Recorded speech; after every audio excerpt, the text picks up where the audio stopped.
Oi, tudo bem? Eu sou a Thaís Slaski e essa é mais uma aula do canal sobre pintura a óleo. Hoje eu vou falar sobre esse quadro aqui, falar sobre a neve dele, e ele está bem fechado. Ele é um quadro grandão, ele tem 1,80 m por 2,60 m e eu fechei ele para fragmentar mesmo, para a gente falar só de um pedacinho e de pedacinho por pedacinho.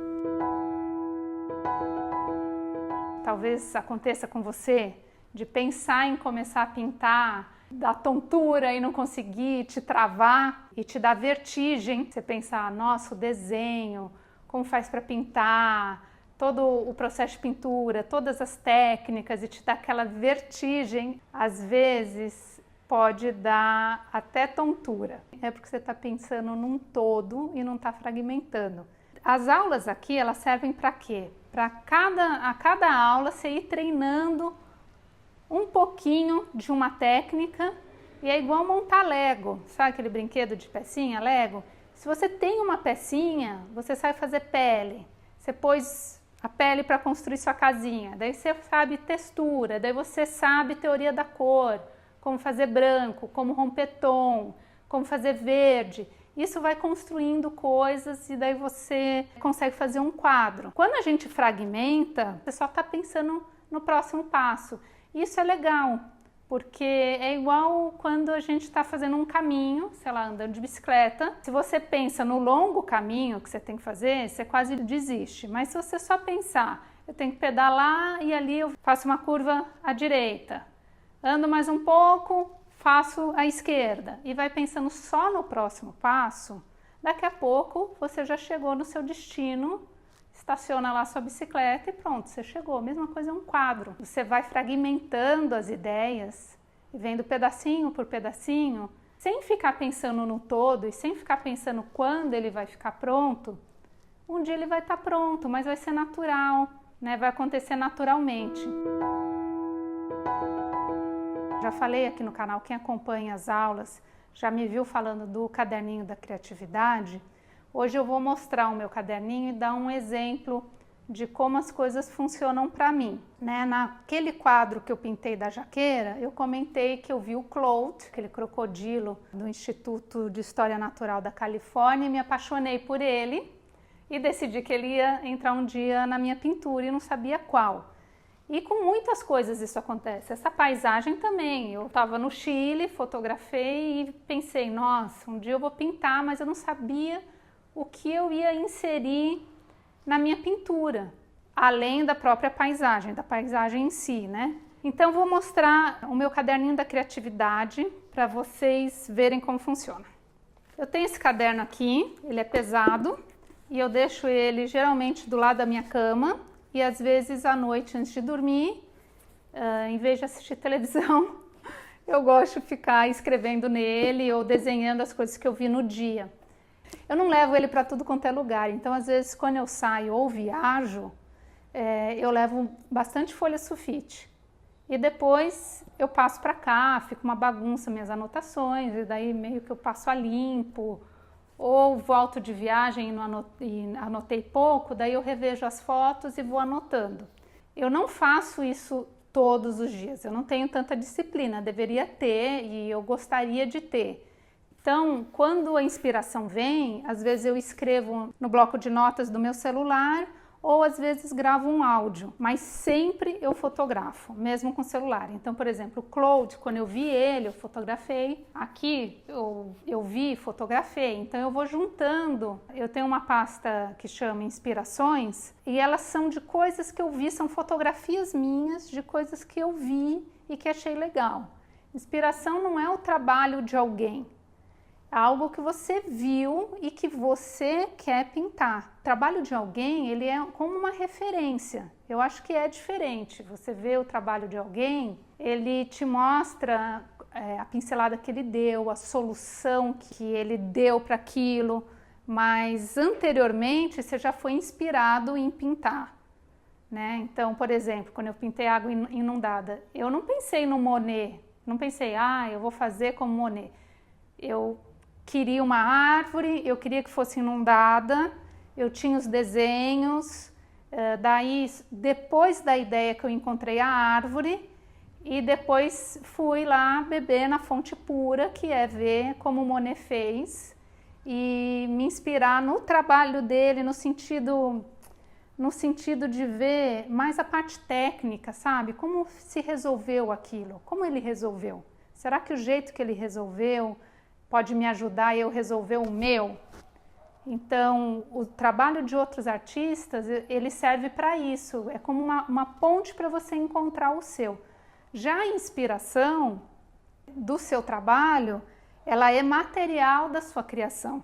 Então, por exemplo, recentemente eu viajei lá para o norte da Argentina e me chamou a atenção como os cactos eram usados para fazer artesanato na decoração e na arquitetura de tudo que eu via. Era incrível. Eram os cactos secos que você vê na vida da pessoa. E eu gosto muito desse assunto. Quando eu comecei os caipiras, que são aqueles 6 retratos dos caipiras, ele nasceu de onde? Eu queria falar da festa junina porque uma coisa que me vinha à cabeça é pensar de como o meio ambiente, o bioma que a gente vive, as coisas que a gente come, a natureza, o entorno da natureza que a gente vive, como isso interfere na cultura de quem vive ali. Então, começou a série da festa junina eu buscando isso, coincidência de paleta de cor do bioma, com as vestimentas, com a comida, com a cultura. A nossa cultura cresce com a natureza, né? É tudo junto. E lá no deserto tem todas aquelas cores de artesanato, é tudo tão legal. E eu comecei a ver o quanto que os cactos, que são presentes em todas as paisagens, eles estão na casa das pessoas. E o caderno de criatividade é um caderno de rascunhos. Você precisa ter não só para rascunhar, você pode escrever nele. Da mesma forma, sabe aqueles cadernos do Leonardo da Vinci? Que ele escrevia, ele não só ilustrava, como ele escrevia. E ele era canhoto, então ele escrevia de trás para frente, para a pena não borrar. Porque naquela época se ensinava as crianças canhotas a escrever assim, para a mão não passar em cima da tinta e borrar tudo. E daí tem que pôr as folhas dele em frente ao espelho para conseguir ler e tal. Os cadernos dele, ele escrevia muito, ele não só ilustrava. Deixei o livro separado. Essa biografia dele é muito legal. Eu indico a leitura. Ela é grandona, tal, mas se você se animar em ler, tenta ler com olhos de pintor e não só como um curioso sobre a vida dele, sobre a história da arte, essas coisas. Como o jeito que o Leonardo fazia e resolvia as coisas e tinha o dia a dia dele, o que isso pode ser agregado na sua vida que vai fazer com que você pinte, crie coisas de forma mais fluida, de forma mais dinâmica, de forma mais prazerosa. Além de falar do caderno de criatividade que ele tinha as folhas grandes, né, que são muito famosas, que ele escrevia quando estava em casa ou no ateliê dele.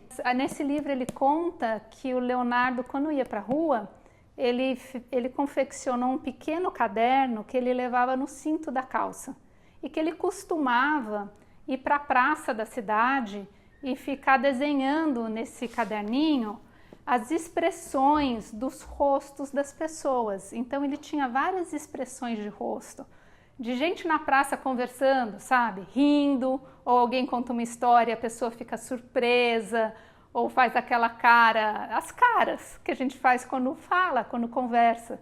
Quando eu li isso, eu fiquei pensando, ele era tão genial e ele desenhava tanto, imagina uma pessoa como ele vivendo no mundo que a gente vive, onde a gente também tem a fotografia.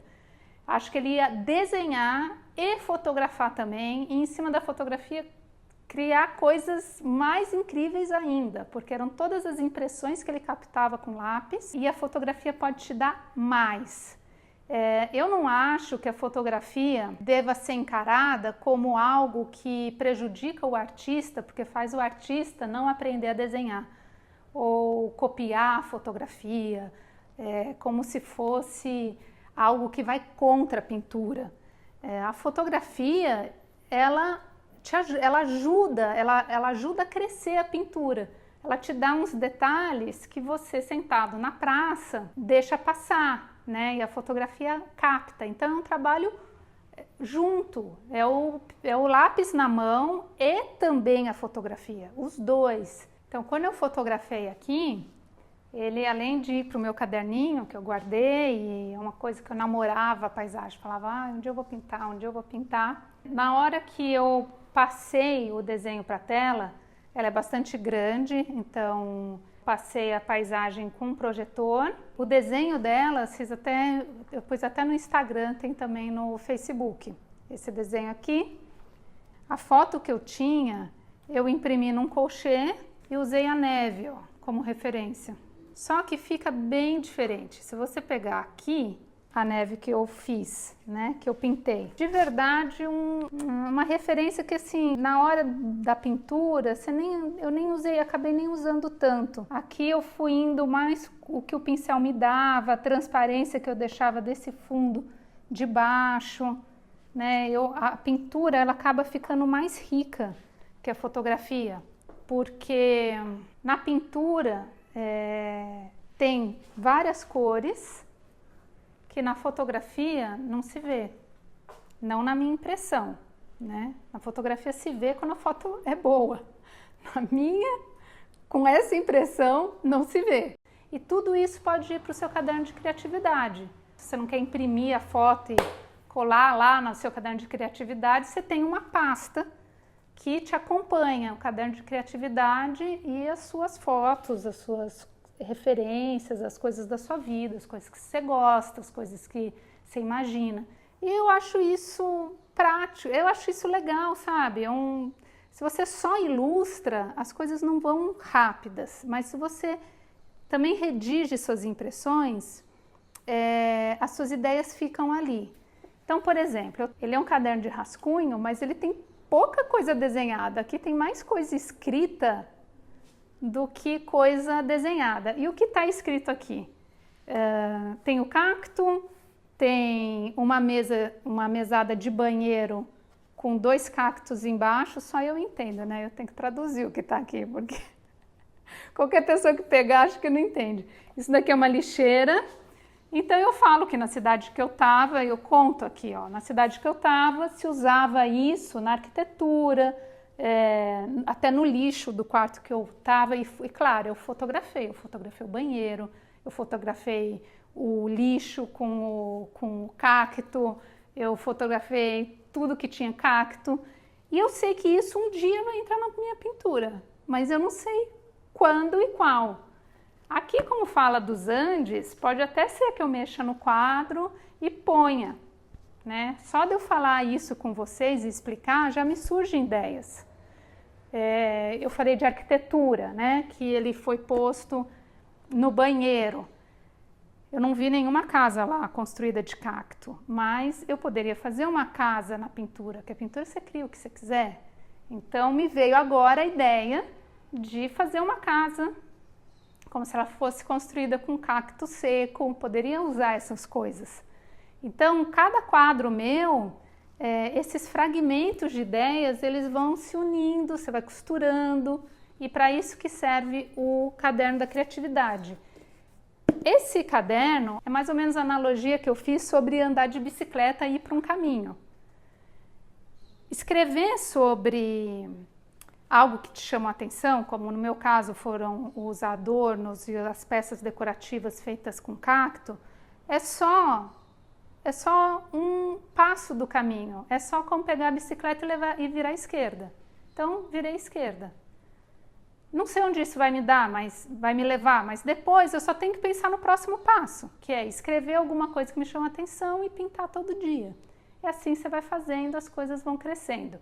Então, sempre que você sentir vertigem, sempre que você se sentir travado no desenho, dá esse passo para trás e pensa, vou fragmentar as minhas ideias, uma de cada vez, e começar por alguma coisa. Porque se você acha que você tem que ter o quadro inteiro pronto na sua cabeça para começar alguma coisa, você não começa. Isso é muito difícil, é como escrever um livro e achar que ele está inteiro redigido na sua cabeça e que você vai sentar e escrever e vai ficar igual você está pensando. Até um trabalho de escola, quando a gente fazia uma redação na escola, um trabalho de TCC, um trabalho acadêmico, mesmo sendo técnico, ele não fica o produto final do jeito que você pensou que ele ia ficar. O que acontece com esses trabalhos ou uma redação de escola? Ela vai se desenvolvendo enquanto você escreve. Pintura é a mesma coisa. Ela vai desenvolver enquanto você pinta. E o que você tem que pensar? É igual o trabalho da escola, só no próximo parágrafo. Pensa no que você está fazendo e depois corrige tudo. Relê, corrige tudo. Pintura é igual. E não deixa passar esse momento, porque a gente esquece. Esses dias eu estava mexendo nas minhas coisas e eu anoto muito em folha sulfite solta e às vezes fica por aí, né? Não fica organizado. Daí eu achei uma folha sulfite de 2013 com um quadro esboçado. Quando eu vi, eu até lembrei o livro que eu estava lendo na época, que era um livro do Vargas Llosa, que fala da Flora Tristã e do Gauguin. Algo me impressionou no livro, acho que o Gauguin ter ido para longe, ter pintado, né, a pintura dele, tudo. Eu lembro que eu tive um sonho e eu desenhei e montei um quadro.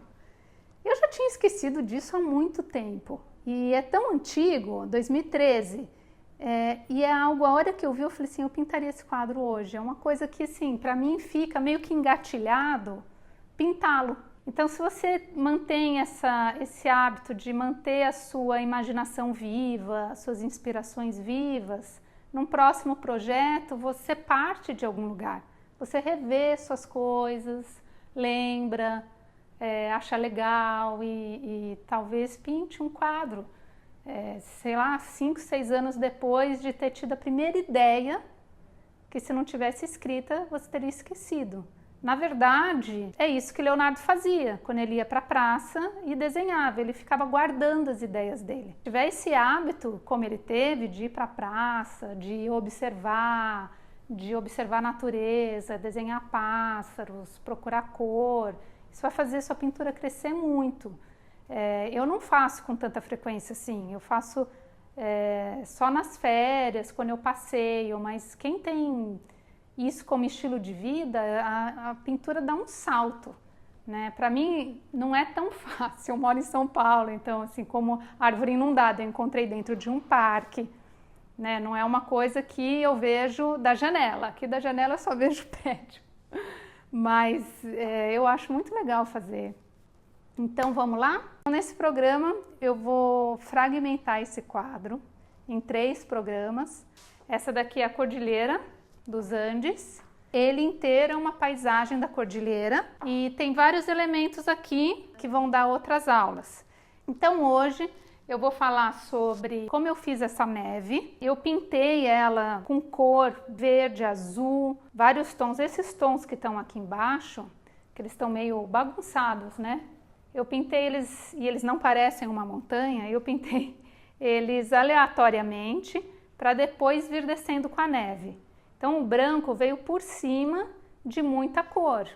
Vou falar do branco, quanta cor tem o branco, os reflexos do branco. Então ela tem azul, tem um azul escuro, tem verde, esse aqui é um cobalto, dá para ver, tem ocre, né? Ó.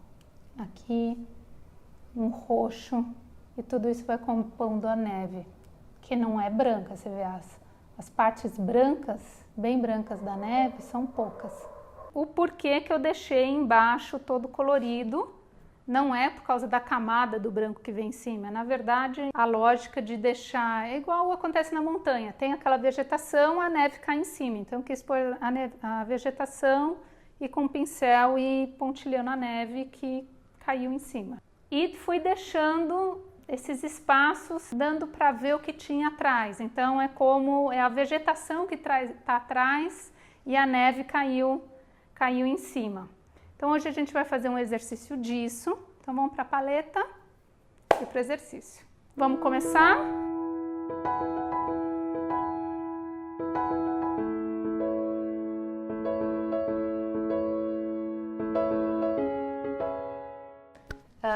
falei, eu pintei aqui embaixo esse azul, ó. O que eu fiz foi pintar um branco com pincel bem seco, sem acrescentar óleo na tinta.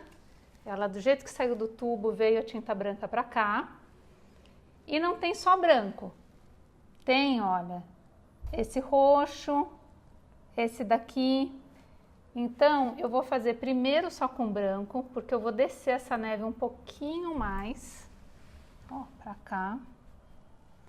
Esse pincel é um pincel velho. O que acontece com os pincéis velhos? Eles são maravilhosos para outras coisas. Pincel velho, ele vai acumulando tinta aqui dentro e ele vai abrindo, e tem muita gente que joga ele fora, porque ele fica assim. E daí tem muita gente que joga ele fora, porque para pintar incomoda. A mim não incomoda, eu uso ele para tudo, para fundo. Mas eu adoro esses pincéis estragados, porque você vai descobrindo neles o efeito que ele pode te dar. E olha, como ele é abertão, ele faz isso. Uma trincha também, aquelas trinchas de casa de construção, elas fazem a mesma coisa. O ideal é você pegar os seus pincéis e treinar em algum lugar, na paleta, o efeito que ele vai te dar. Então você vai controlando, você sabe o que pode pedir dele e controla o que ele vai te dar. Então, ó, esses riscos,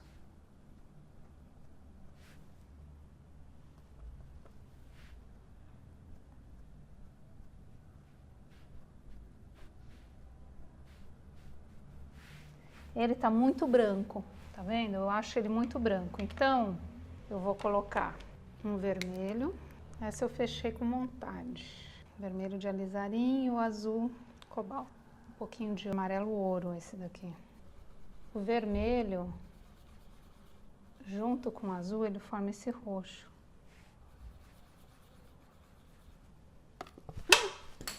Os acidentes.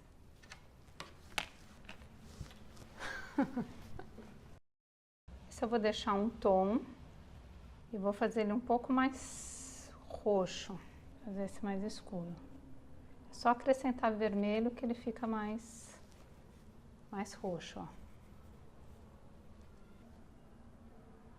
Sem muita ordem, eu até tirei foto dela. Eu tenho a foto dela no inverno, mas ela não dá referência de cor, então eu vou fazendo da imaginação mesmo, aleatoriamente. E com pincel sujo, ó, pego o pincel sujo no branco e vou colocando a neve. Posso vir mais com esse azul.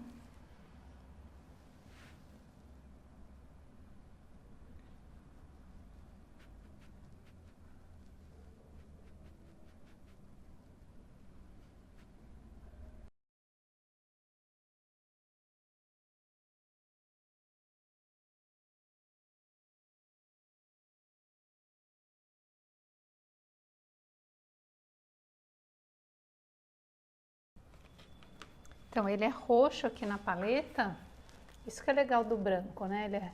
Ele é roxo e aqui é um azul, mas quando olha de longe, se reconhece como neve. Neve branca, né?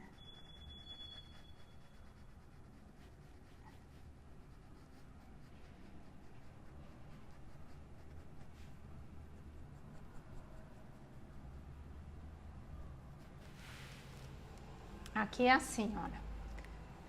Quando a gente tem algo na frente, ó, para dar contraste, aqui atrás a gente põe mais escuro, ó. Então deu o contraste da neve bem branquinha aqui com ela mais roxeada, em todos esses lugares. Então aqui eu vou fazer a mesma coisa. Aqui vai ser mais escuro do que tá aqui na frente. Então, primeiro eu vou branquear ele aqui, deixar ele mais branquinho. E depois eu venho aqui com mais escuro.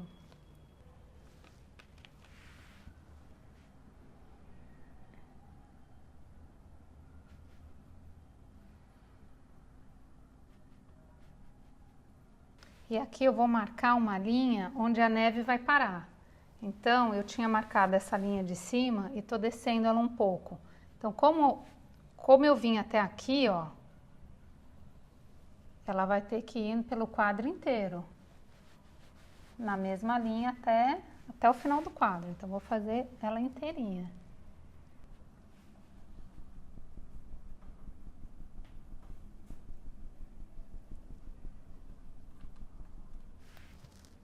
Aqui a neve eu quero mais escura, ó. Então eu pego o roxo para dar contraste.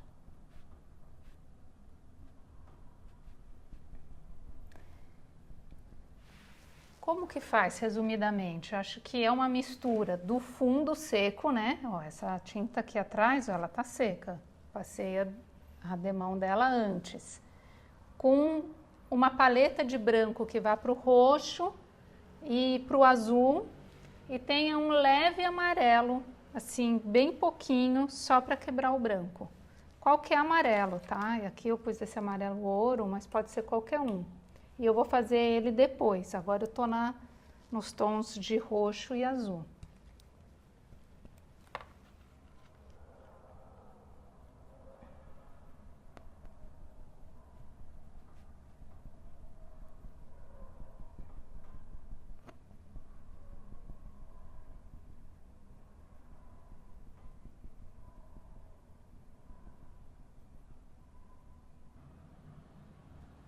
Aqui, ó, na junção, dou uma leve esfumaçada, passando pincel para lá e para cá, com delicadeza.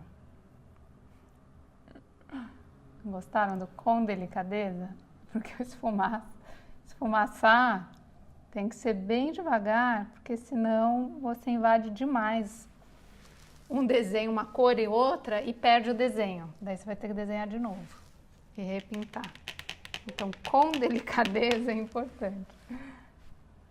Ó, né? Aqui eu venho com branco, dá uma luz. E tá aí crescendo a nossa cordilheira. O branco puro, ele ilumina demais. Então, voltar pro nosso azul. Azulzinho. Às vezes eu levanto, me distancio para olhar de longe. Tem pintores que colocam um espelho, então é como assim, a câmera está me filmando, né? Você está me assistindo dessa distância, é como se atrás de você tivesse um espelho. Então, o artista ele olha para o espelho para conseguir ver a obra de longe. Muitos artistas trabalham assim. É uma coisa muito antiga de se fazer, colocar o espelho lá atrás para não ter que ficar levantando e se distanciando. Mas eu não tenho espelho, então eu levanto sempre. Aqui, como a neve não cai certinha, então apesar de eu respeitar uma linha, mas eu desço um pouco, subo, para dar um movimento.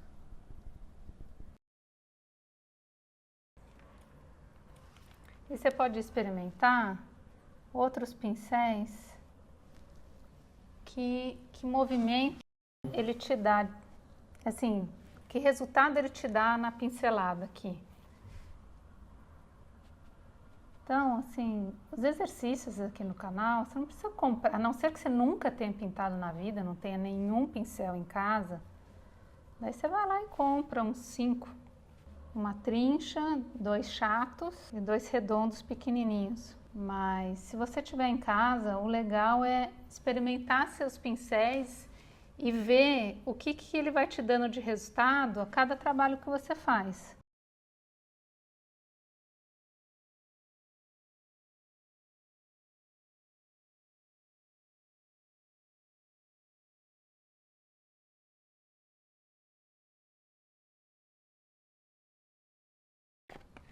A minha intenção, quando eu comecei a pintar essa cordilheira, eu achava que eu ia igual eu faço os outros quadros, as tábuas, por exemplo. Que é ir olhando e com um pincel bem pequeno e fazendo a neve, cada manchinha. Foi fazendo a neve que eu descobri esse jeito mais solto de pintar.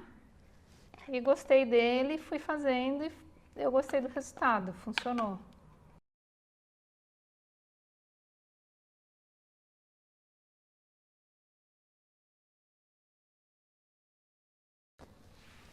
Agora eu comecei a entrar com o amarelo. Então quando eu misturo o amarelo e vai esverdeando. E agora eu tô entrando com essa cor na esverdeada, que é isso, ó.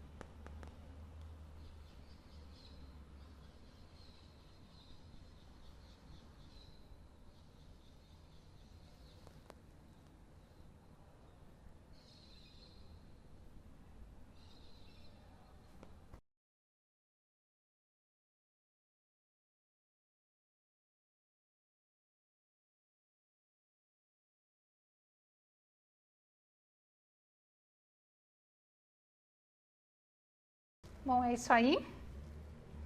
Assim que eu fiz toda essa neve, lembrando que como a paleta do quadro, ela tem amarelo, então a complementar é roxa, então ele tem muito roxo, ele vai azul. A neve, a cor da neve muda conforme a luz. Então, se você está fazendo a cordilheira na hora do pôr do sol, a neve, você vai ter que fazer uma paleta que tenha mais laranjas e mais violetas. Então, assim, ousar mais na cor para dar esse aspecto de que é um pôr do sol, que o sol está se pondo. E aqui está todo alaranjado com as sombras roxas. Então depende, não existe assim um jeito certo de fazer branco, depende da luz que o branco está recebendo, a hora do dia, por exemplo. E assim, no nascer e no pôr do sol é muito evidente, né? Aquele laranja bonito. Como o meu não é nesse horário, foi desse jeito que eu solucionei. Acho legal vocês fazerem algum exercício. Se você não estiver pintando neve, estiver pintando, não sei, uma pessoa com um casaco branco, tenta fazer isso no casaco, ele funciona também. E o que vai estar embaixo vai ser a cor da paleta das suas coisas. Agora, se você quiser treinar neve mesmo, é legal definir uma paleta antes de começar o quadro. Então faz lá as montanhas, decide se vai ser no pôr do sol ou não e faz esse exercício pequeno. O que vai acontecer enquanto você faz os exercícios aqui do canal? Todas as aulas e pinta com constância, desenha no seu caderninho de criatividade, entra lá no nosso site, lê as matérias sobre artistas que a gente coloca, vai no Pinterest, vê as pastas do programa que a gente põe com referências de outros artistas. E vai acontecer que você vai começar a pensar mais em pintura e vai ter mais uma pecinha de Lego para montar nas suas coisas. Então você vai adquirindo conhecimento e montando a sua própria criatividade. Com o tempo você vai ver que essa técnica, o manejo do pincel, pensar em teoria da cor, pensar em luz, em sombra colorida, ruptura de tom, todos esses conceitos que envolve pintura, vai se tornar natural para você. Mas para isso acontecer, você tem que ir fazendo. E é aquilo que eu falei no começo do programa. Se dá vertigem começar, fragmenta. Então, quer começar um quadro? Faz aí uma montanha com neve, depois vai com um caderninho de criatividade, você vai desenhando outras coisas para agregar no seu quadro. E ele vai virar um quadro só seu, que pode ter começado com um exercício aqui comigo, mas conforme você for desenhando e tendo a coragem de pôr sua criatividade para funcionar e acreditar nela, vai ficar um quadro completamente diferente, seu, que você vai aprender coisas e daí você parte para outro, para outro, para outro. E daqui a algum tempo, não é tanto tempo assim, daqui a pouco tempo, tendo disciplina, fazendo sempre, você vai ver como a pintura vai crescer. O jeito da pintura crescer é o fazer, só isso. A gente chegou no final da aula, espero que você tenha gostado. Se você gostou, deixe seu like, comente aqui o que você está achando. Se você tem sugestão de novas pautas, comente, a gente dá uma olhada. É importante para a gente que haja comentário e curtidas, porque isso ajuda a divulgar o nosso canal. O YouTube trabalha com divulgação de quem tem essas curtidas e esses comentários. Então, para o canal chegar em quem gosta de pintura, como eu e você, a gente precisa da curtida e do comentário. Espero que vocês tenham gostado e boas pinturas essa semana. Tchau e até o próximo vídeo.